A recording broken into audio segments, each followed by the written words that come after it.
Chicos, buenas noches. Ya vamos a dar inicio a lo que es correspondiente al último módulo de nuestro curso taller TRI. El módulo se titula Ética de Investigación en Salud Pública, a cargo de la universitaria Carla Paredes Huanca. Ella es asistente de investigación de CPC SOCIEN UPCJB 2021, estudiante de 12º ciclo académico, certificada en TRI. Damos paso a nuestra ponente.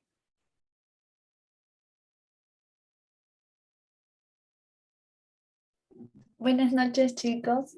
Valeria, ¿se me escucha? No sé si hay un delay o algo. Sí, sí se escucha. Ahí, ok, ya. Buenas noches, chicos. Bueno, vamos a dar inicio al último módulo del TRI, que es Ética en Salud Pública.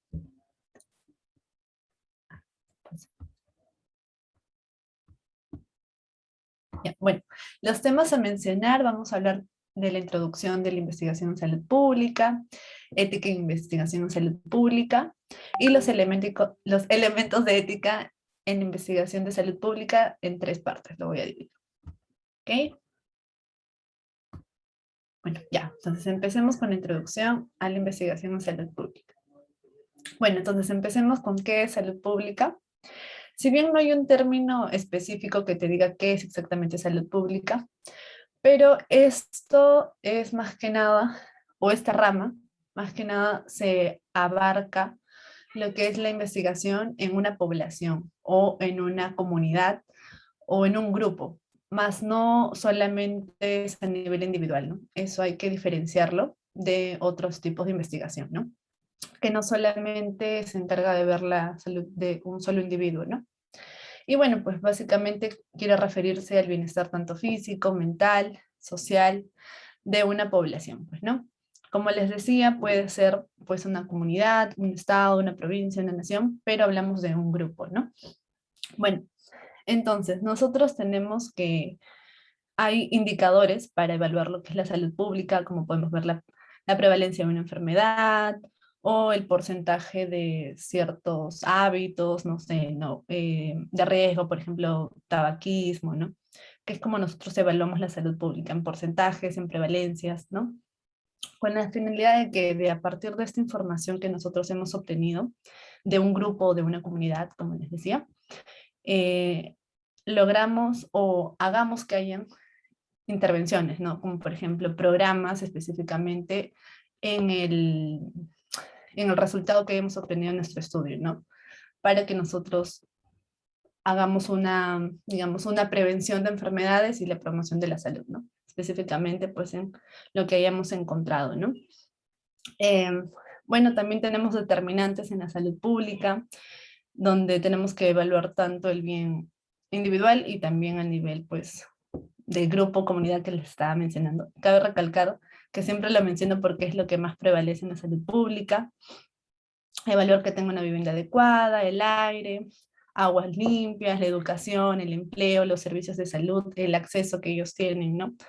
Para que pues no haya una prevalencia de enfermedades, pero sabemos que eso es difícil, siempre va a haber cierto porcentaje de alguna enfermedad en alguna comunidad o población, ¿no? Ya, bueno, eso es en relación a lo que es salud pública. Ahora, nosotros decimos, ¿quién es el responsable de la salud pública? Pues específicamente es el gobierno, ¿no?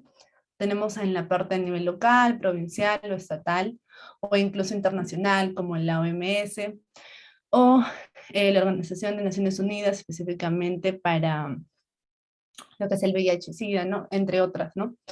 Específicamente para problemas de salud pública. Entonces, tenemos, ¿cómo brindamos la salud pública? Pues los gobiernos van a aprobar leyes, van a desarrollar leyes o regulaciones sobre los asuntos que afecten la salud pública, ¿no? Con la finalidad de intervenir y pues promover la salud. Otro punto es que estos van a incluir restricciones a las acciones de las industrias, como por ejemplo emisiones de gases tóxicos que puedan estar en contra de la salud de las personas, ¿no? Entonces, mientras que esto lo detecte el gobierno, va a poder tomar acciones y disminuir, pues, la prevalencia de ciertas enfermedades en la población, ¿no? Es por eso que está a cargo de ellos, ¿no? Ellos son los responsables de que todo esto, pues, se evite y evitemos, pues, ¿no?, enfermedades en la población. Y también, pues, ellos tienen el deber de garantizar que las empresas cumplan como tal todos los requisitos para que no haya algún tipo de afectación de la comunidad o grupo, ¿no? Bueno, ahora, ¿en qué se diferencia la investigación en salud pública de otras actividades de salud pública? ¿No? O sea, otras investigaciones a diferencia de la investigación que se hace en la salud pública. Bueno, en este caso, todas las investigaciones que se hacen en salud pública suelen diferir de las investigaciones normales, porque otras suelen ser ensayos clínicos, o más que nada la práctica médica, ¿no? Intervenciones, tratamientos, ¿no? Lo que queremos evaluar en un solo individuo, ¿no? En cambio, acá lo que queremos evaluar es en general, no es en un grupo específicamente. Entonces, lo que queremos acá es evaluar la intervención que se pueda obtener a partir de este estudio, pero en una población. Si bien no puede generalizarse, porque tú solo estás estudiando en una comunidad o en una población, cabe mencionar que los estudios de salud pública no es que yo tengo un resultado y a partir de ese resultado, ya, entonces intervengo de frente a la comunidad, grupo donde yo he hecho la evaluación. Si bien nos ayuda esa información que hemos obtenido, pero esa información se trata de divulgar, ¿no? O sea, el resultado, no a los participantes, ¿no? El resultado, tratar de que se dé a conocer la información, que llegue también a la parte del gobierno para que ellos tomen acciones, ¿no? ¿Qué es lo que se quiere lograr con la salud pública? Que no solamente se prevea por la salud de un individuo como tal, una sola persona, sino en general, ¿no? De tal forma que más adelante sí se pueda generalizar y que se pueda, pues, beneficiar a todo un grupo, ¿no? No solo a un grupo, o sea, en general y no solamente a un grupo, ¿no? Y bueno, entonces, como ya sabemos, toda investigación debe pasar por el Comité de Ética de Investigación, ¿no? Antes de comenzar alguna investigación, para que ellos, pues, nos aseguren que se están cumpliendo con todos los ítems que debe cumplirse toda investigación para que esta pueda darse por realizada o pueda ser ejecutada, ¿no? Bueno, ya.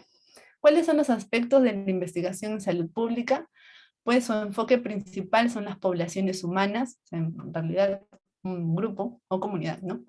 Sus propiedades físicas, sociales, económicas, o sea, se ve como a nivel global, no solamente en un solo punto a nivel de salud, a nivel físico, sino abarca todos estos sitios que acabo de mencionar, ¿no? Más que nada, se enfoca en la prevención de enfermedades, en la promoción de la salud o en la promoción de los hábitos o estilos de vida saludable, ¿no? Que es lo que se quiere lograr con lo que es la salud pública, ¿no? Entonces, su objetivo es reducir la inequidad en salud.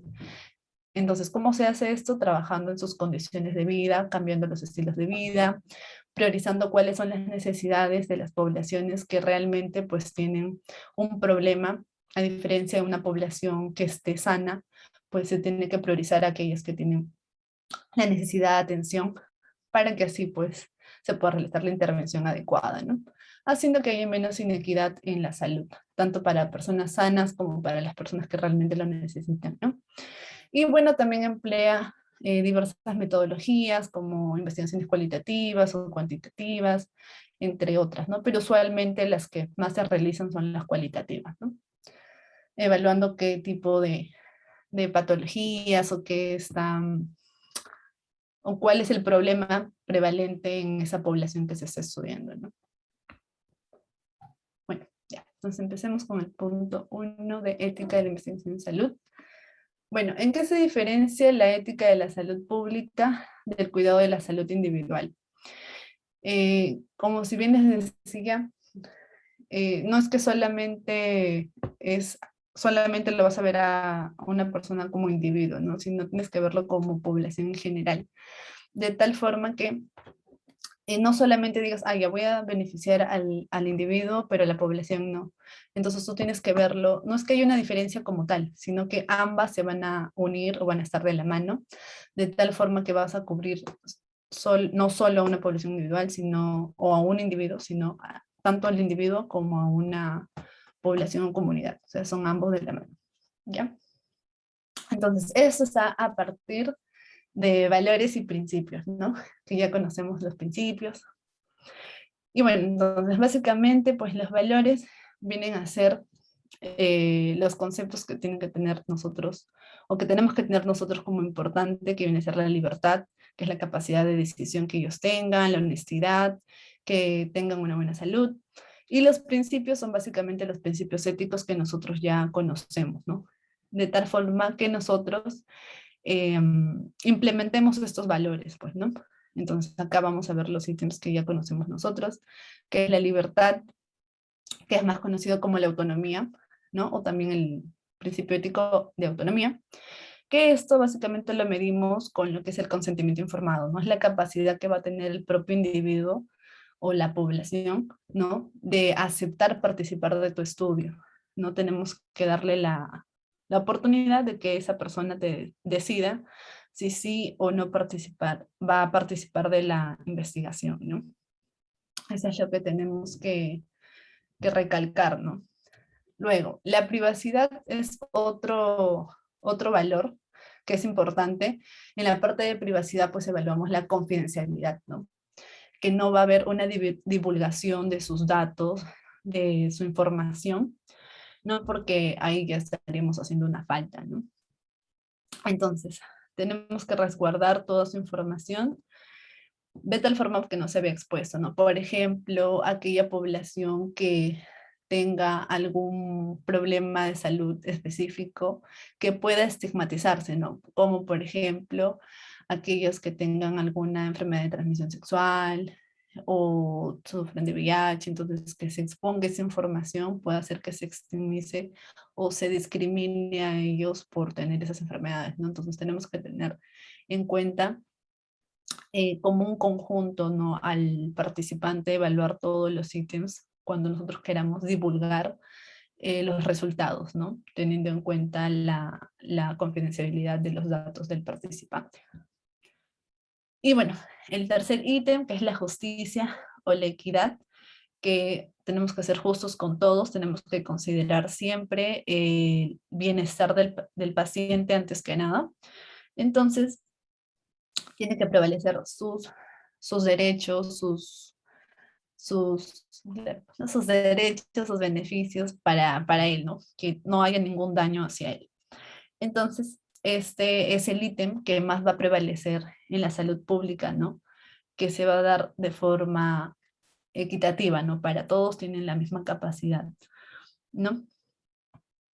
De ser justos, ¿no? Y por último, la confianza, que viene a ser el valor importante tanto a nivel médico individual como para la salud pública o en general en la población, ¿no?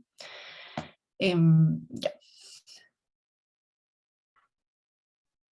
En la parte de confianza tenemos que tener en cuenta que el grupo al que nosotros vamos a hacer la intervención o hacer el estudio tienen que confiar que lo que se vaya a obtener de ese estudio, en lo que el gobierno vaya a realizar en ellos, sea algo que ellos confíen, ¿no? Que sí van a intervenir, van a ayudarnos, ¿no? Mientras hay esa confianza, ellos van a poder aceptar el estudio, ¿no? Que se realice la investigación en su grupo, en su comunidad, porque saben de buena fuente o le estamos asegurando que sí va a haber una acción y que no solamente va a quedar en un papel o solo va a decir, ya tuve esto y nada más, ¿no? Sino que se va a tener algún programa, alguna actividad para resolver ese problema en la población que hemos estudiado, ¿no? Eso es lo que tenemos que asegurarle a la población.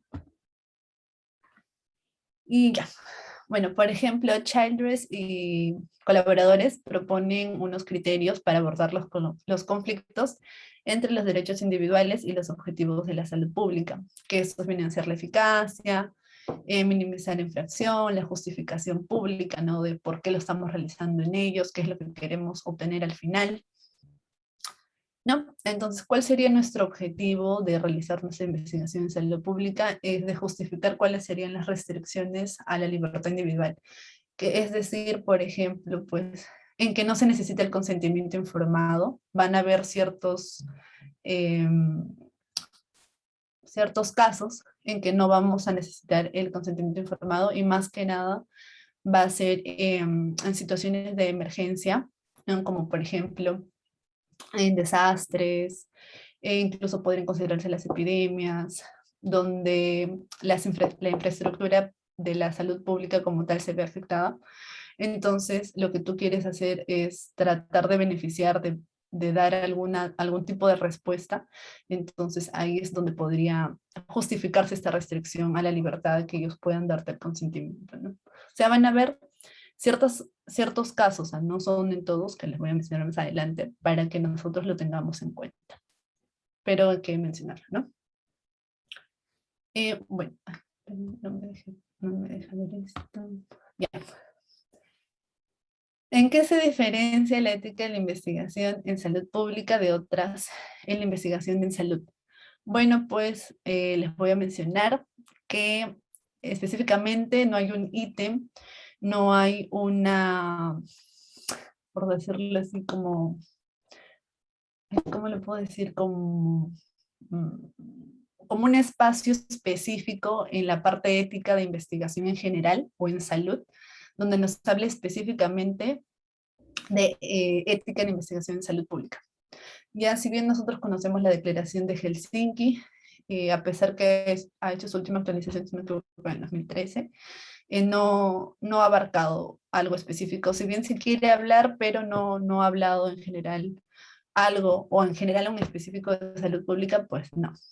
El Consejo de Organizaciones Internacionales de Ciencias Médicas también quiso abarcar un poco de información, quizás englobar tanto lo individual con lo público o la población, pues no ha llegado a un consenso, no se ha llegado a un consenso específico donde se especifique que en salud pública se tiene tal cierta ética de investigación, ¿no? ¿Qué consideraciones deberíamos tener? Pues no.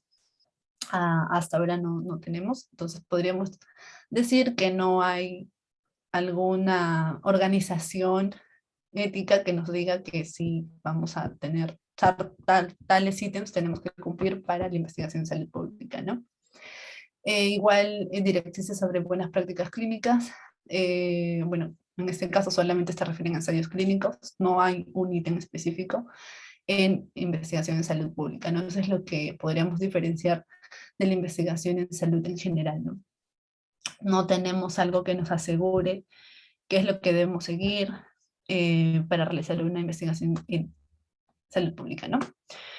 Pero tenemos que tener en cuenta que los que van a realizar una investigación, pues tienen que tener un comité de ética que tenga expertos en el tema, o sea, es decir, en salud pública. Si bien tengo un comité de ética, pero ellos no tienen un conocimiento sobre investigaciones en salud pública, pues van a tener que buscar el experto para que pueda tener la evaluación correcta o haga la validez de ese estudio que queremos realizar, ¿no? Porque si no, no podríamos realizarlo. Entonces, nosotros nos haríamos preguntas, ¿no? Ya. ¿Cuándo se requiere la aprobación del Comité de Ética e Investigación? Pues siempre y cuando que sea considerado pues una investigación. Específicamente, por ejemplo, en las que sea para una vigilancia o evaluación de programas, pero cuando nosotros queremos evaluar calidad o satisfacción del usuario, cosas así, no requeriría revisión, pero si queremos evaluar vigilancia, evaluación de programas o efectividad de algún programa también, entonces ahí sí va a requerir que pase por comité de ética, ¿no? Pero en el caso queremos ver calidad o satisfacción del usuario por usar algún programa, no lo sé, no, pues no se requeriría una revisión por el comité de ética. Lo otro, ¿cuándo se requiere la aprobación de la comunidad y cómo se puede obtener? Bien, entonces, si la población a estudiar es comunidad o un grupo étnico identificable, pues para que este proyecto se logre realizar, tenemos que buscar la aprobación de la población. Eso es importante porque muchas comunidades o grupos porque muchos lo he mencionado, pero es que específicamente la salud pública es hablar de un grupo o comunidad o población, no podemos hablar de un individuo. Bueno, ¿por qué requerir la aprobación? Porque muchas de ellas tienen como líderes o dirigentes, no es como que ellos de por sí solos dicen, ah, ya, sí acepto, vamos casa por casa, por decirlo así, o persona por persona y te dicen si acepto, ¿no? Muchas veces tienen un líder o un dirigente con el que se le comunica y si el dirigente está de acuerdo, pues lo menciona a la población y recién la población pues diría, ah, ya sí, estoy de acuerdo, podemos hacer el estudio, ¿no? Entonces tendremos que tener en cuenta esto, ¿no? Que si tienen líderes, si tienen alguien a la cabeza que pase como que el primer filtro para que ellos puedan aceptar y nos haríamos la pregunta, ¿no? ¿Realmente tienen ellos la libertad para decidir si participan o no? O sea, nos quedaría la duda porque no es como que depende de ellos, ¿no? Muchas veces, como les digo, tienen un líder, una cabeza por encima que sería el primer filtro cuando nosotros hablamos con esa persona, ¿no? Y depende de lo que le digamos, en qué consiste el estudio, algún beneficio que se les va a dar, ¿no? Obviamente no una recompensa, cosas así, ¿no? Sino el beneficio que se obtendré con el estudio, qué pasa si yo encuentro lo que me estoy proponiendo encontrar, ¿no? Entonces, si fuera así, si lo cree posible, pues se realizaría, ¿no? Pero cabe mencionar que sería por parte del líder, ¿no? Que se llegue a un consenso con él y que se diga, ya se realizó, ¿no? Entonces, eso es lo importante que tendremos que evaluar también, ¿no? La otra, un estudio de investigación propuesto tiene como objetivo reducir la inequidad en salud.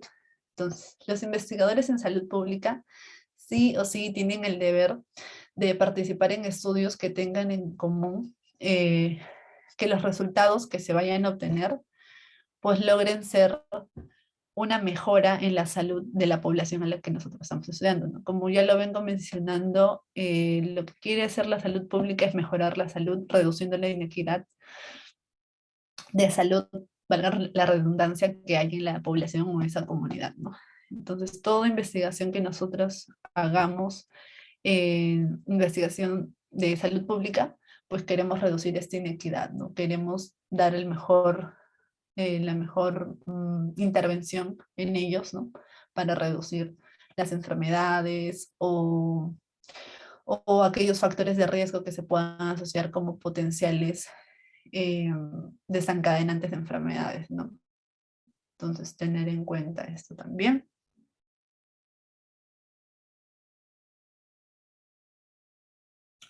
¿Y cómo evaluamos la validez científica? Ya, algunos investigadores de salud pública obtienen y analizan datos utilizando metodologías, generalmente de naturaleza cualitativa, como les mencionaba, y que no están familiarizadas con los comités de éticas de salud. Entonces, muchas veces tenemos que tener en cuenta acá que no todos los comités de éticas tienen a alguien experto en salud pública. Entonces, como no lo tienen, tienen que buscarlo, ¿no? Para que pueda darle su validez. Lo otro es que a veces hay dudas por parte del comité de ética cuando dicen que sí hay expertos o pares que han evaluado el estudio, pero ¿qué pasa? Que a veces esos pares suelen ser un par, bueno, no un par, ¿no? Pero los pares que han revisado son pequeños, o sea, son contaditos, por decirlo, son 4 personas nada más que han evaluado la investigación. Y para evaluar la validez, tenemos que tener en cuenta el número de expertos que evalúa la investigación, expertos obviamente en salud pública, y la literatura revisada. Muchas veces el comité puede dudar porque estos expertos son una cantidad disminuida o reducida para que puedan evaluar, digamos, de 100%, el 100% certero de que sí es válida la investigación. Y muchas veces también la literatura que ellos utilizan pueden ser parte de ellos, ¿no? Esos 4 hacen investigación en salud pública. Entonces, esos 4 buscan información sobre sus investigaciones que ellos realizan en salud pública. Entonces, a partir de eso, ellos dicen, ay, entonces sí, me parece que bien, entonces hago la validez. Entonces, por ahí hay dudas del comité de ética, ¿no? Entonces, muchas veces el comité de ética también busca personas expertas para que se logre realmente tener la validez científica, ¿no? Y que no hayan dudas por parte del comité de ética y pueda darnos el pase de vista, pues, aprobado para que se ejecute la investigación, ¿no?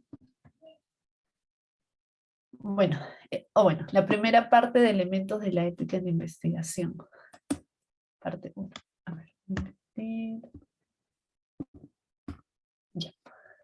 Entonces, ¿cuándo vamos a requerir la aprobación previa del Comité de Ética en Investigación?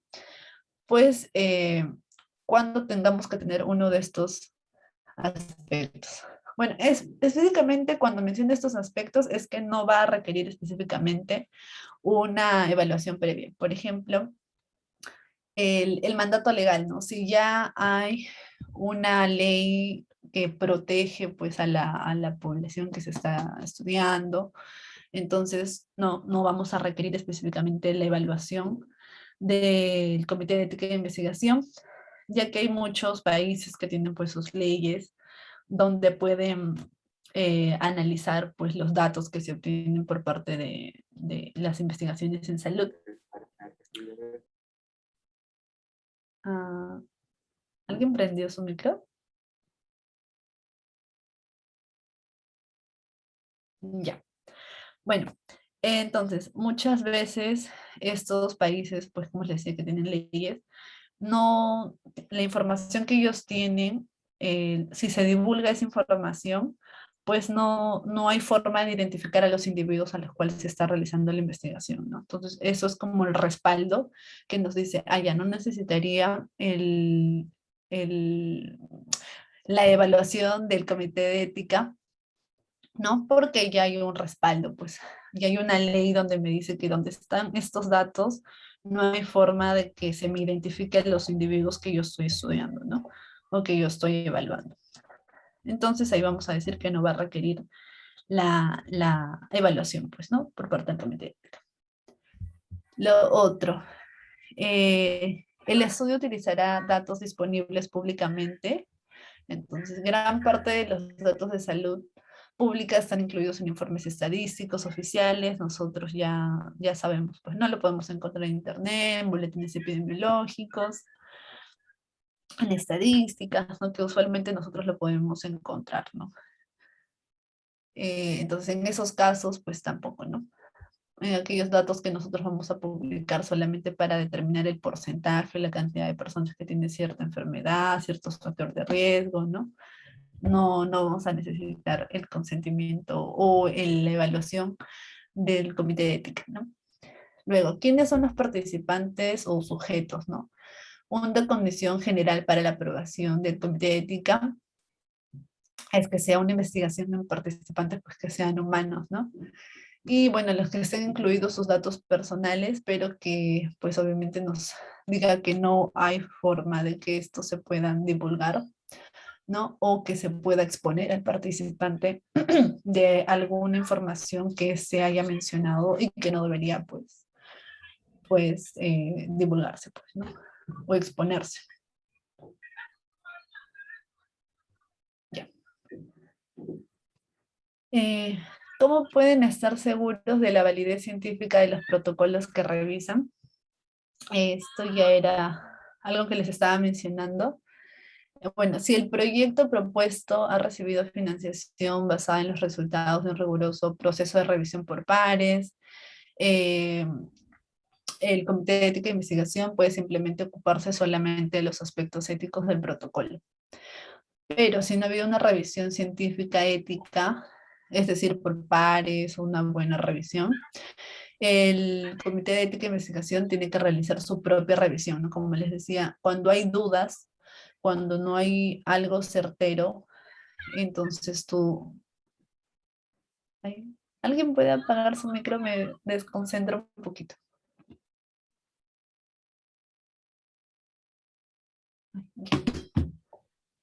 Okay. Bueno, entonces como les decía, si no hay una certeza por parte del comité de ética que sí está de acuerdo con la información o la revisión que le hayan dado otros pares, entonces ellos tienen que encargarse de buscar su propio experto en la materia, ¿no? Es decir, en salud pública, con la finalidad que evalúe globalmente el proyecto desde todo, pues, ¿no? La metodología que esté bien, y posteriormente ellos encargarse de la parte ética, ¿no? Y una vez que ya lo evalúan, que es, pues, certero, entonces sí le dan el pase. ¿Qué es lo que tenemos que evaluar, ¿no? Siempre que el comité de ética esté confiado de la evaluación realizada por parte de expertos, entonces va a decir que la validez científica es válida, ¿no? Pero si no, ellos van a tener que buscar su propio investigador experto, ¿no? Sabemos que no todo comité de ética tiene un experto en salud pública. Bueno, entonces tenemos lo que es el valor social.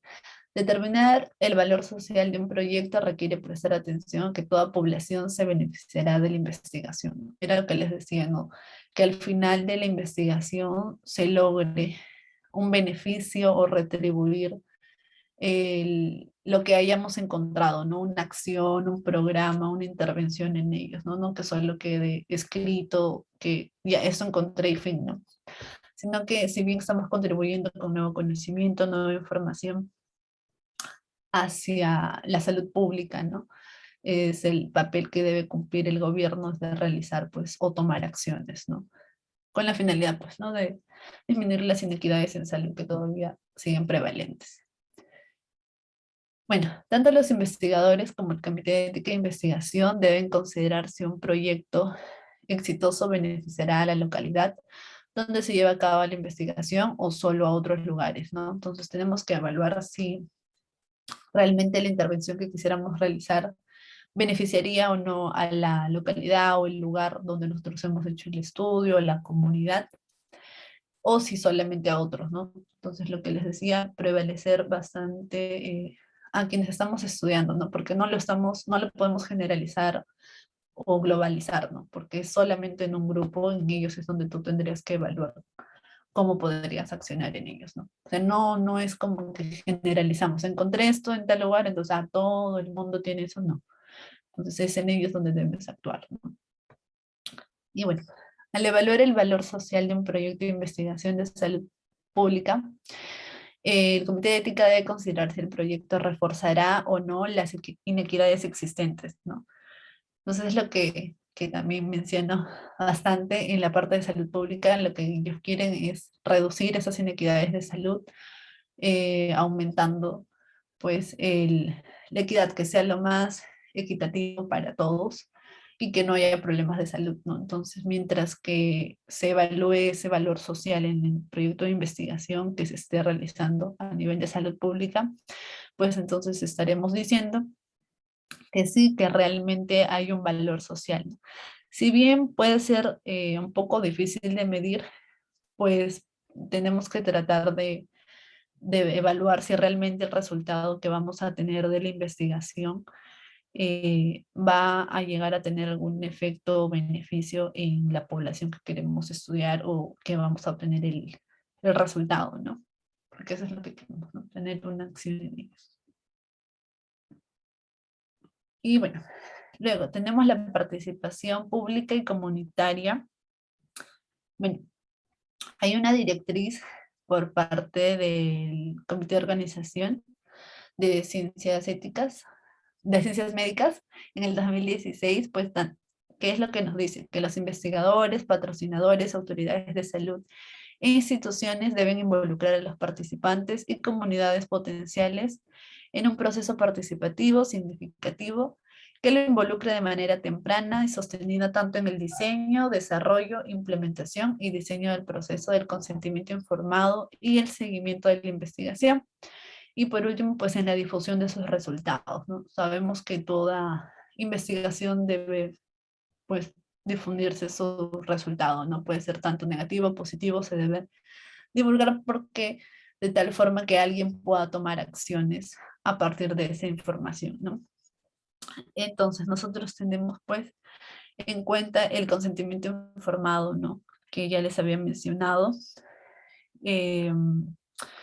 que ellos tienen que tener la capacidad de poder decir que sí van a participar o no. Quizás a veces en las poblaciones se nos dificultaba un poco cuando les decía que tenían algún líder, ¿no? Alguien por encima, como el primer filtro, que podía decir que sí van a participar o no, ¿no?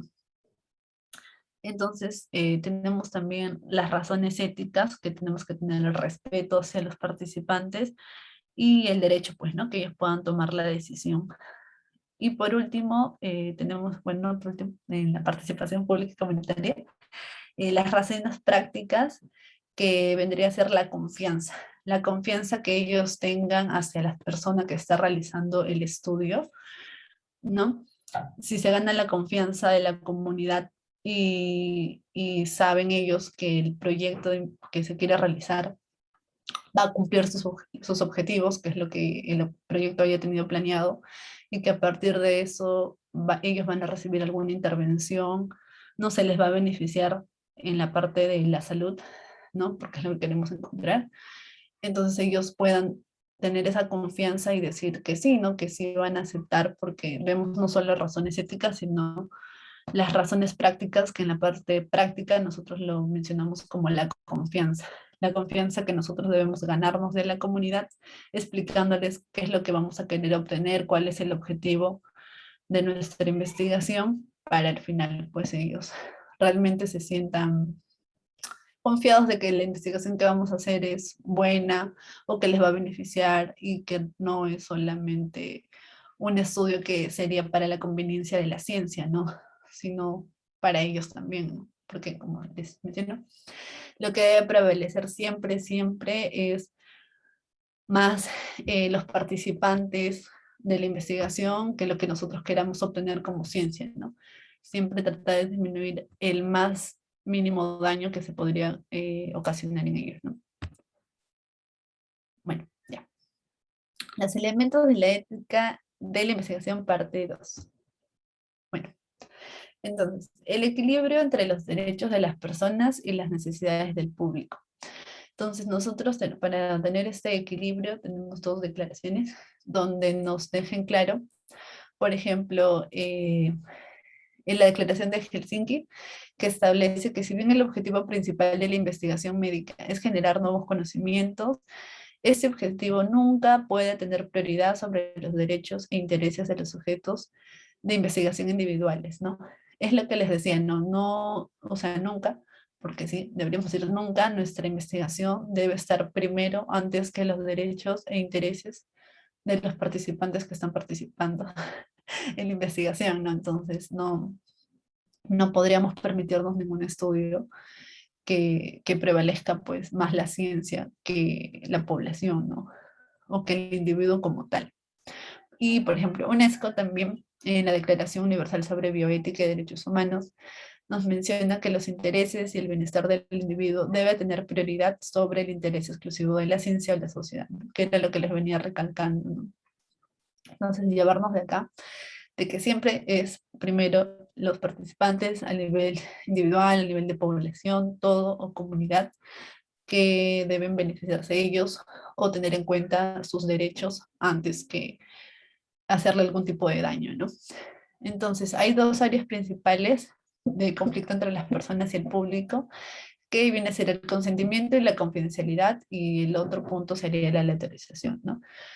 Pero los dos puntos principales es consentimiento y confidencialidad. Como ya les decía, el consentimiento, que ellos sean capaces de aceptar ser parte de la investigación, y la confidencialidad, de que no haya divulgación de sus datos personales. Si en algún momento requiriéramos esa información, pues no haya una difusión como tal, ¿no? De ellos. Y como les dije al inicio también, aquella información que pueda estigmatizarse o que pueda darse algún tipo de discriminación hacia ellos no debería difundirse, ¿no? Porque estaríamos yendo en contra de la confidencialidad de las personas, ¿no? Ya. ¿Cómo podemos evaluar lo que es los riesgos? Entonces, tenemos que evaluar la probabilidad de daño. Lo que sí o sí queremos es que sea mínimo el daño, no lo más mínimo, pero igual lo tenemos que evaluar. Si va a haber un mínimo daño, se tiene que evaluar. Lo otro, que la gravedad del daño. Si bien puede haber una gravedad del daño, se puede, pues, poner en niveles que sea mínimo, moderado o grave, que puede poner en peligro en la vida del participante o del paciente, lo que queramos evaluar en ellos, pero si bien tenemos niveles de gravedad de daño y todo eso, tenemos que evaluar que los beneficios prevalezcan más, a pesar que haya un daño moderado o grave, el beneficio tiene que ser mayor. Si el beneficio no es mayor, entonces no sería recomendable, pues, ¿no? Realizar la investigación, porque estamos yendo en contra de lo que queremos realizar en ellos, que es darles un beneficio, ¿no? Bueno, otro. El tipo de daño que puede ser físico, puede ser mental, emocional, incluso también se puede hablar financiero, puede ser cultural o espiritual. No sé, hay diversos tipos de daños que tenemos que evaluar, ¿no? ¿Qué tipo de daño? Para ver si nosotros realmente podríamos realizar la investigación o no, o si es que podría verse afectada, entonces pues no, no. Tenemos que hacer una evaluación muy minuciosa del participante. Y bueno, acá, por ejemplo, un problema de salud específico, que era básicamente lo que les decía de estigmatización, ¿no? Por ejemplo, información, no sé, que se le identifique a una persona adicta a drogas, paciente con enfermedades de transmisión sexual, VIH, SIDA, no sé. Entonces, es información de tal forma que, o alguna alteración mental, que se le puede identificar y se puede estigmatizar, ¿no? O discriminar. Entonces, es importante tener en cuenta todos estos 4 ítems para el momento que nosotros queramos hacer la investigación, ¿no? Siempre una evaluación muy minuciosa de los riesgos. Entonces nos quedamos con que cuanto mayor es el riesgo y más grave el daño potencial, tienen que ser mayores los beneficios del estudio. O sea, siempre el beneficio potencial que se quiera obtener del estudio tiene que prevalecer más que el riesgo o daño que se podría llegar si es que se realiza. Si ya sabemos, se prioriza más el riesgo, pues no, no se realiza la investigación. Ya. Luego, hablamos del consentimiento individual y grupal. Entonces, cuando los investigadores como tal pues van a estudiar o van a proponer estudiar alguna intervención o van a requerir de datos, tienen que considerar que su investigación tiene que estar cubierta eh, de, por parte del, bueno, la investigación de salud pública tiene que estar cubierta por parte de un consentimiento informado a nivel individual, ¿no? Si bien es a nivel grupal, como les decía, por comunidad, también se realiza a nivel individual, ¿ya? Si es que se pudiera, se realizaría a nivel individual también. Y esto debe ser decisión por parte del Comité de Ética de Investigación. Entonces, por ejemplo, ¿en qué exenciones o excepciones para la investigación de salud pública podría omitirse el consentimiento informado? Pues en estudios epidemiológicos, ¿no? Que sean a gran escala, con grandes datos o grandes muestras, ¿no? Intervenciones que afecten a toda una comunidad, cuando afectan a toda una comunidad también. Más que nada, por ejemplo, los estudios epidemiológicos en los cuales las muestras sean anónimas, ¿no? Cuando se hacen estudios donde las muestras sean anónimas, entonces no va a requerir un consentimiento individual como tal, cuando les decía en las intervenciones que afecten a una comunidad también, y situaciones de desastre, como por ejemplo en las epidemias, los terremotos, las guerras, ¿no? En las que no se pueda buscar un consentimiento individual para que éste pueda participar de la investigación en salud pública. ¿Por qué? Porque ha habido una destrucción en la infraestructura de la salud pública como tal, pues, ¿no? O sea, no hay la posibilidad de que este te dé el sí o no de su participación, ¿no? Entonces, en ellos deberíamos excepcionar el consentimiento, ¿no? Informal.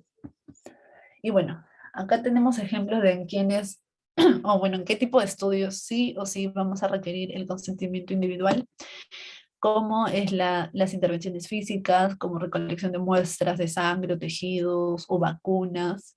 En ello sí, como también lo hemos visto en este contexto, ¿no?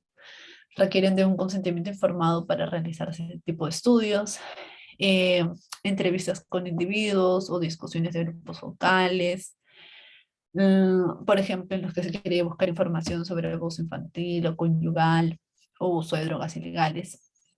Estudios de población a pequeña escala, como grupos indígenas, ¿no? O una familia extensa, es lo que se considera que sí o sí deberían tener un consentimiento informado, ¿no?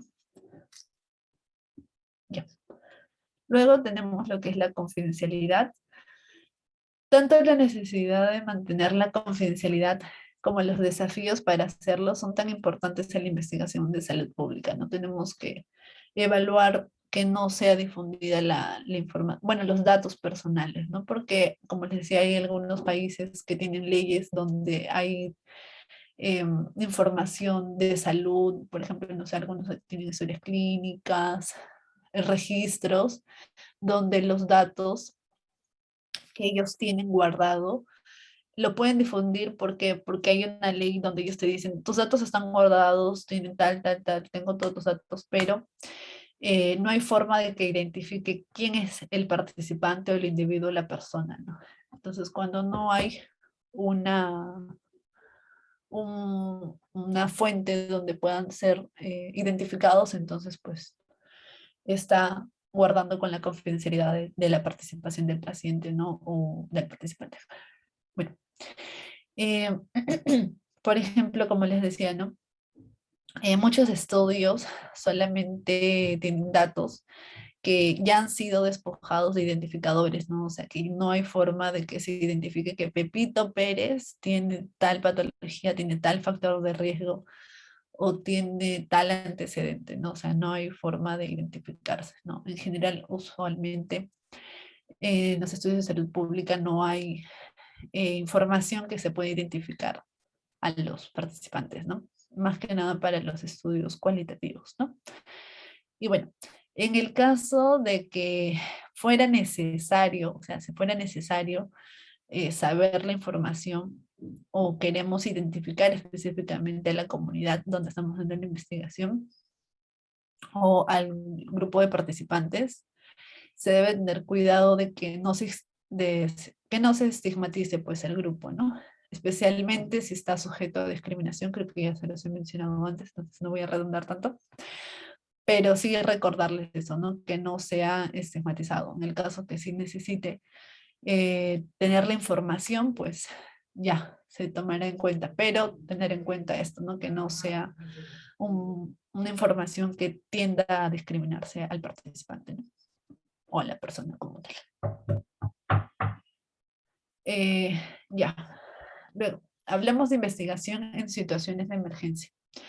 Entonces, la Asociación Médica Mundial, el Comité Internacional de Medicina Militar y la Federación Farmacéutica Internacional desarrollaron principios éticos de la atención sanitaria en tiempos de conflictos armados y otras emergencias, ¿no? Entonces, en casos de emergencia donde vamos a realizar investigación, específicamente en salud pública. Entonces, los principios éticos del cuidado de salud, acá hay que recalcar algo, ¿no? Que no va a cambiar, ¿no? O sea, todos los principios y valores que les mencioné al inicio no va a cambiar, ¿no? Porque estamos en emergencia, entonces no se va a respetar, ¿no? Se mantiene tanto así como estamos en un tiempo de paz, por decirlo así. Debe todavía mantenerse los principios éticos. La tarea principal del personal de salud siempre va a ser preservar la salud física, mental, humano y aliviar el sufrimiento, ¿no? Que es lo que queremos lograr con un estudio de salud pública que ya se les estaba mencionando. Y bueno, pues el personal sanitario va a tener que actuar con la finalidad de mejorar el interés de sus pacientes, ¿no? Siempre que sea posible con su consentimiento, pues específico o ya mencionado, ¿no? Por parte de ellos. Y el personal pues tiene que respetar el derecho de los pacientes a la confidencialidad, que ya se los he mencionado anteriormente, es muy importante la confidencialidad de los pacientes. que prevalezcan más sus derechos, ¿no? Y siempre su bienestar, siempre preservar la salud del participante antes que nada. Y antes que nuestro estudio, ¿no? Como les decía, antes que la ciencia están ellos. Bueno, eh, ya. Las directrices de la CIOMS o del Comité de Organización de Ciencias Médicas aborda explícitamente pues, la investigación en situaciones de desastre. En este caso tenemos investigaciones versus tratamiento, eh, doble uso de datos del paciente, en el caso que se quiera determinar el alcance de un brote de una enfermedad, así como quisiéramos confirmar un diagnóstico, eh, ¿no? En esos casos. En las intervenciones no comprobadas, cuando por ejemplo, lo que pasó ahora, ¿no?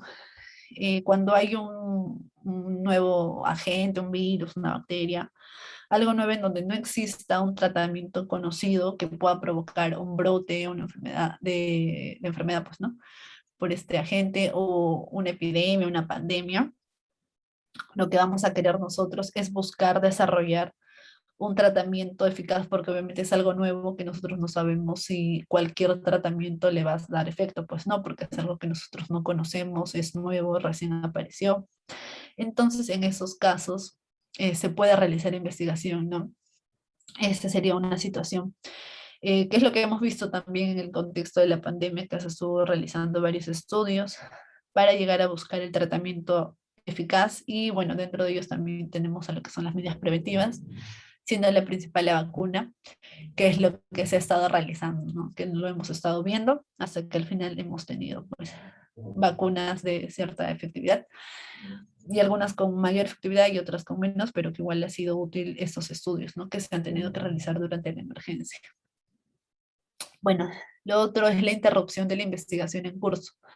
¿Qué pasa? Que cuando uno está haciendo una investigación, pues tenga que eh, cortarse de raíz por presentación de una emergencia, como por ejemplo podría ser una epidemia, un desastre natural, en que puede interferir en el curso de la investigación. Digamos que la investigación tenga que seguir un seguimiento, entonces por esta emergencia, por este desastre que haya ocurrido, pues haga que no se pueda tener un seguimiento adecuado, ¿no? Que pueda tener el retiro de los pacientes. ¿Por qué? Porque haya tenido alguna lesión, se haya infectado o haya fallecido, ¿no? Por propio de esta enfermedad que se haya dado o por el desastre, ¿no? Natural, que es lo que podría pasar, ¿no? Entonces, que ellos puedan abandonar la investigación, entonces se hace un stop de las investigaciones, ¿no? Entonces, por eso la interrupción de investigación en curso y intercambios de datos. Por ejemplo, los investigadores que se muestren reacios a compartir esos datos antes de publicar los resultados de sus proyectos. ¿Qué pasa? Que uno tiene que tener en cuenta, si bien uno puede ser reservado porque no tiene o los resultados como tales ya, entonces prefiere guardarlos hasta que tengan unos datos que ellos consideren que sí deberían difundirse, ¿no? No debería tenerse en cuenta acá, porque en emergencia, como vemos, estamos en un sitio de emergencia o en un momento de emergencia que nosotros vamos a tener, que si bien el estudio no está completo, nos faltan resultados, con lo que ya tenemos que publicar o dar a conocer estos datos. ¿Para qué? Para que logren contribuir o pueden contribuir o bien al alivio o a disminuir las condiciones de salud que estén causando la emergencia, ¿no? Con aquellos datos que puedan brindarse, pueden ser suficientes para mejorar estas condiciones de salud, ¿no? Que estén causando esta situación de emergencia. Entonces van a ser en estos tipos de casos que vamos a realizar la investigación, ¿no? Específicamente, bueno, abarca más que nada la salud pública. Ya. Ya. La Declaración Universal, eso es en relación al acceso a resultados, se basa en el principio ético muy controvertido para la investigación en salud. En el 2000, en la Declaración de Helsinki, se propuso, ¿no? En la parte de acceso a los resultados que al concluir el estudio, todo paciente que participe en el estudio debe ser garantizado el acceso de los mejores métodos profilácticos, diagnósticos y terapéuticos probados, identificados por el estudio, ¿no? Todo lo que se haya obtenido durante el estudio, tanto datos de diagnósticos terapéuticos que se hayan tenido, se garantice el acceso a estos participantes, ¿no? Pero en el 2008 y 2013 se hicieron modificaciones de esta declaración, donde se dice que antes de un ensayo clínico, los investigadores y los gobiernos del país anfitrión, o sea, donde se esté realizando la investigación, debe establecer disposiciones para el acceso posterior al ensayo para todos los participantes que aún necesiten una intervención identificada como beneficiosa para el ensayo, en el ensayo, ¿no? Entonces, en aquellos que necesiten una intervención y que esta va a beneficiar al ensayo, pues debe realizarse, ¿no?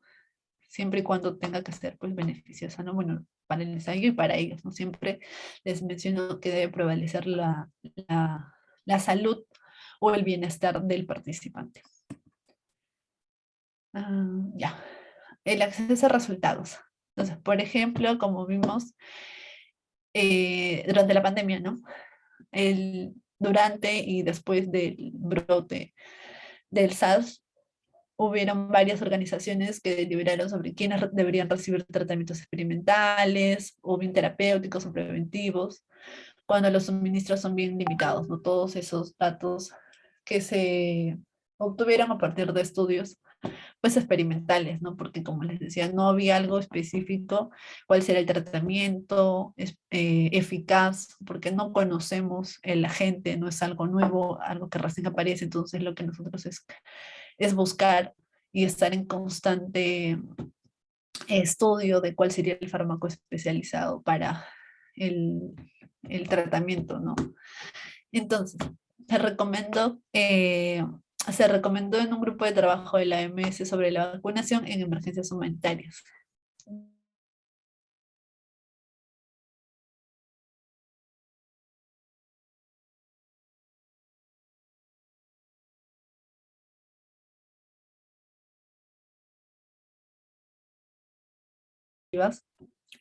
Se les proporcione tanto a nivel, o sea, al grupo, a un grupo, a un país y a todos, ¿no? En general, a toda la población, de tal forma que esto sea justa, ¿no? Que haya una equidad en salud para todos, que es lo que se quiere lograr con la salud pública. Si nosotros encontramos la cura, bueno, no la cura, por decirlo así, si fuera la cura, en caso de encontrar un tratamiento específico, o en este caso la prevención, que viene a ser la vacuna, se le dé a toda la población, de tal forma que no solamente la beneficia a la población, ¿no? Sino es un apoyo para la salud pública, porque pasa que esta patología pues va a reducir su incidencia, y van a haber un menor número de casos, ¿no? Entonces eso es lo que se quiere lograr con ello, es disminuir la prevalencia de las enfermedades, aumentar la promoción de la salud, ¿no? Entonces, de tal forma que todo esto sea equitativo para toda la población. Por eso tener en cuenta la salud pública. Entonces, siempre tenemos que generar la confianza, ¿no? Del público. Nosotros hemos visto que hay mucha gente que no se ha querido vacunar por desinformación, por miedo. Ustedes saben que hay mucha información en internet donde te pueden decir 1000 cosas, de las cuales no todo es verdad. De las 10 cosas, solo una es verdad. Entonces, mucha gente cree que no sería efectivo, que no es bueno. Entonces es importante promover esa confianza al público. Como les decía, si nosotros nos ganamos la confianza, ellos saben de la intervención, de realmente es efectivo, se han hecho estudios, todo esto, entonces ellos conocen, se da bastante información, ellos ya van a poder tener más confianza de lo que les está ofreciendo el gobierno, porque eso ya es acción del gobierno, sabemos que ellos tienen que hacer las compras de la vacuna, todo eso, ¿no? Porque ya sabemos que quien se encarga de la salud pública, pues la parte gubernamental, ¿no? Entonces, se tiene que tener consideraciones igualitarias que requieren las decisiones de asignación y que no sean discriminatorias, ¿no? Que todos tengan la misma oportunidad de obtener el beneficio, en este caso, que sería la vacuna, o el tratamiento, si es que lo hubiera, el tratamiento específico, que no lo hay hasta ahora, pero entonces sería la vacuna, ¿no? Que todos tienen que tener la misma oportunidad o posibilidad de obtenerlo. Entonces, a partir de los resultados obtenidos, ¿no? como vimos en las vacunas, si son eficaces, entonces se empiezan a distribuir, ¿no? Obviamente como un estudio bien realizado. Bueno, cuando son participantes en estudios de investigación, mediante entrevistas, grupos focales o otras metodologías que no involucran intervenciones físicas, entonces, ¿qué podemos hacer? Se les debe informar sobre los resultados de los estudios y se les debe proporcionar información de cómo podrían ellos beneficiarse de estos resultados. Por ejemplo, que se evalúen, no sé, malos hábitos alimenticios, ¿no? O estilos de vida, y evaluamos que tienen malos estilos de vida, ¿no? Entonces, o de alimentación. Entonces, hacemos una orientación a una mejora de su dieta, ¿no? Entonces, de tal forma que esa información que nosotros obtuvimos del estudio que realizamos en ellos, no solo quedó en un papel, ¿no? Ah, ya, cierta población tiene malos estilos de vida saludable, ¿no? Entonces, ya, fin, no, no es fin, ¿no? Es tratar de que estos resultados logren tener un efecto en ellos, ¿no? Que se puede intervenir. Si bien no es directamente de nosotros, porque es esa información que se divulga, por decirlo así, hacia la salud pública, pues, ¿no? Como nuevo conocimiento, que llega información al gobierno por parte de medios de comunicación, o se realizan conferencias, todo eso, ¿no? En relación a salud pública, para que ellos conozcan de estos resultados y tomen acciones, ¿no? Entonces, gran parte de las investigaciones que se realizan en salud pública hace recomendaciones para poblaciones o comunidades más que para individuos, ¿no? Como bien les decía, no hay una definición exacta de salud pública, pero salud pública no es solamente decir, ah, lo veo como un individuo o una persona, ¿no? Sino lo veo como todo un grupo, una comunidad, una población, pues por ejemplo un barrio, un grupo indígena, podría decirse así, ¿no? O sea, hablamos de comunidades o grupos, no a nivel individual. Y bueno, divulgación de resultados. Los investigadores tienen el deber de hacer públicos los resultados de sus investigaciones en seres humanos, ¿no? Y son responsables de la integridad y de la precisión de sus informes. Sí o sí, ellos tienen que divulgar, si sean positivos, sean negativos, toda la información que se haya obtenido, de tal forma que éste sea a disposición del público, ¿no? Y más que nada también tenerlo en cuenta en los pares de, de salud pública, ¿no? Entonces, esto debe aplicarse a los investigadores de salud pública, no menos que a otros investigadores, ¿no? O sea, todos tienen que divulgar su información, ¿no? Con la finalidad que se logre una intervención en el grupo estudiado, ¿no?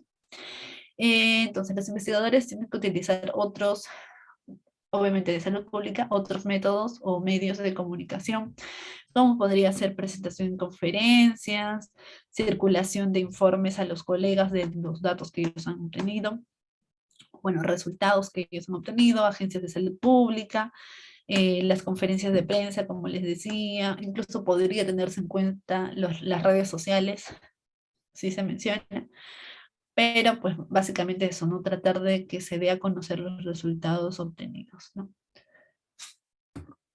Bueno, entonces nos quedamos con que lo perfecto es enemigo de lo bueno. Entonces, ¿cómo que lo perfecto es enemigo de lo bueno? Entonces, es que, ¿qué es lo que pasa? Que a veces nosotros queremos la perfección, queremos que todo se cumpla, pero ¿qué dices? Ah, entonces si no está perfecto, entonces no lo hago. Y es que no es que si no está perfecto, no lo hago. Entonces, acá en la parte de investigación que queremos ver es que si bien no tenemos todo lo que necesitamos, nosotros buscamos tener, aunque sea lo mínimo, lo mínimo mínimo que se necesita en la parte, en este caso, de investigación ética, ¿no? Los mínimos requisitos que nosotros necesitemos en investigación ética para realizar el estudio y la investigación en salud pública. Si es que este se cumple, si cumple con esos requisitos, que no se le haga daño, la confidencialidad, la libertad o la autonomía que ellos tengan, si estamos ante una situación de emergencia, qué es lo que tenemos que volver a hacer, todo lo que ya les he mencionado, todo eso lo evaluamos de forma global, entonces nosotros vamos a decir, ya, voy a realizar la investigación, ¿no? Mientras yo cumpla con ciertos requisitos, entonces sí puedo realizarlo, ¿no? Y siempre teniendo en cuenta que el daño tiene que ser menor, ¿no? El daño tiene que ser menor que el beneficio. Como les decía, ellos tienen que prevalecerse siempre el beneficio para ellos, ¿no? o como les mencionaba anteriormente, mientras mayor sea el daño potencial, mayor tiene que ser el beneficio. Si menor va a ser el beneficio y mayor el daño, pues obviamente no deberíamos realizar la investigación. Entonces, siempre en primer lugar el beneficio y en segundo el daño, si hay un daño leve, moderado, riesgo de vida, de que afecte pues la vida del paciente. Entonces, pues no tenemos que poner en una balanza. Y donde siempre vamos a decir el beneficio siempre antes y los derechos del participante también antes que la ciencia o que la investigación, ¿no? Y bueno, chicos, pasamos al taller, que son unas 4 preguntas. A ver, vamos a poner. Ya, esta es la primera pregunta. ¿En qué se diferencia la salud pública de la atención médica individual? A. La salud pública se preocupa más por la equidad que la atención médica individual. B. Los profesionales de salud pública nunca tratan con pacientes, clientes individuales. La salud pública se ocupa únicamente de las epidemias, desastres, mientras que la atención médica individual previene y o trata todas las causas y efectos de las enfermedades. ¿Cuál es la correcta? Les doy 40 segundos. Un poco complicado. Ahí los leo en el chat, chicos.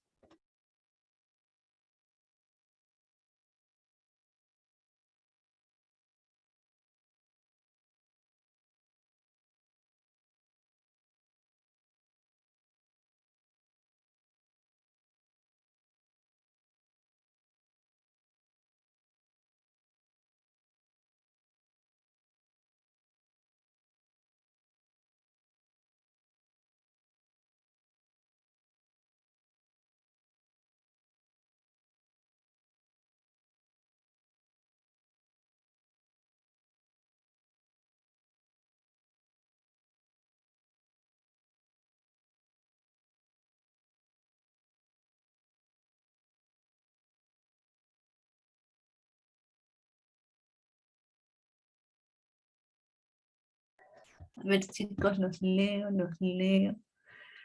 Ah, ah.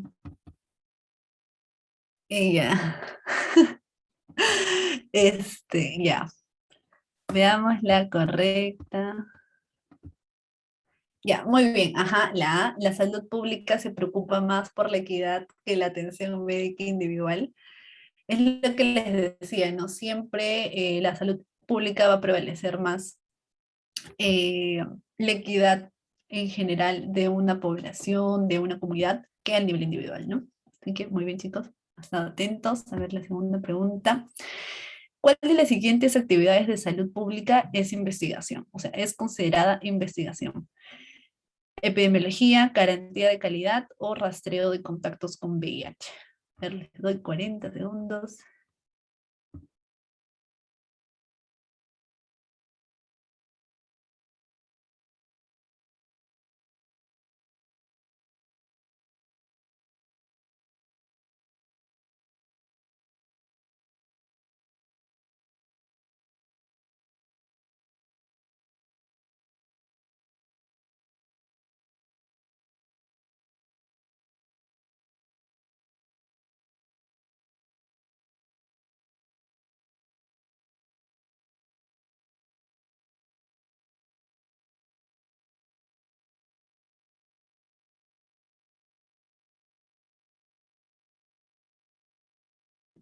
Ya, a ver.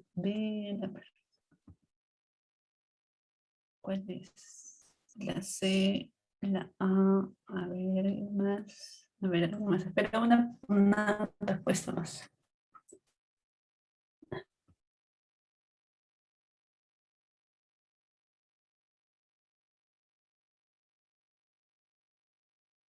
Ya, muy bien, chicos. Sí, es la A. Sí, voy a poner acá la respuesta. Ajá. La de las actividades de salud pública es investigación, pues epidemiología, ¿no? Cuando les mencionaba garantía de calidad o cuando queremos evaluar calidad, pues no, o satisfacción del usuario no es considerado. Ay, no es considerado un estudio no es considerado investigación, ¿no? En cambio, epidemiología, estudios epidemiológicos, pues sí, ¿no? Muy bien. Ya, ¿cuál de los siguientes valores es el más importante en la ética de salud pública que en la ética de salud individual? ¿Qué dicen? ¿Qué dicen? 40 segundos.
Muy bien, chicos, sí. Es la C. El valor más importante que se tiene en cuenta en el estudio de salud pública es la justicia. Ujú. Siempre se va a considerar más los intereses de los participantes y de forma equitativa. Y por último, ¿cómo deben resolverse los conflictos entre los derechos individuales y los derechos del público? Siempre a favor de los derechos individuales, siempre a favor de los derechos del público o mediante un proceso de resolución de conflictos que tengan como objetivo respetar ambos derechos en la mayor medida posible. 40 segundos, chicos.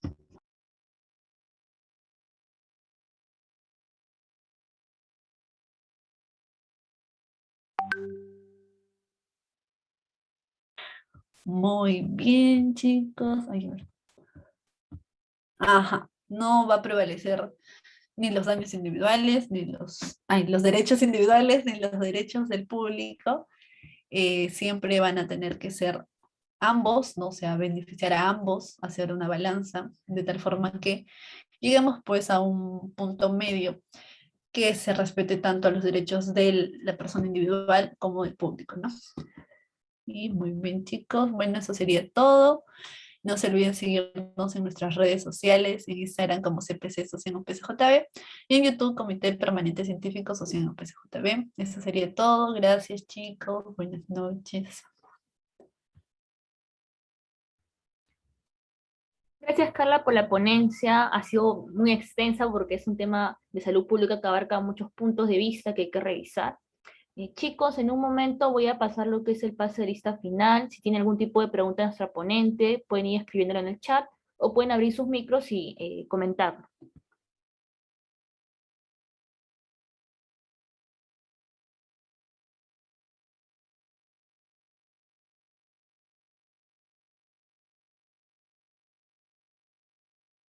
Acabamos de enviar el pase de lista final.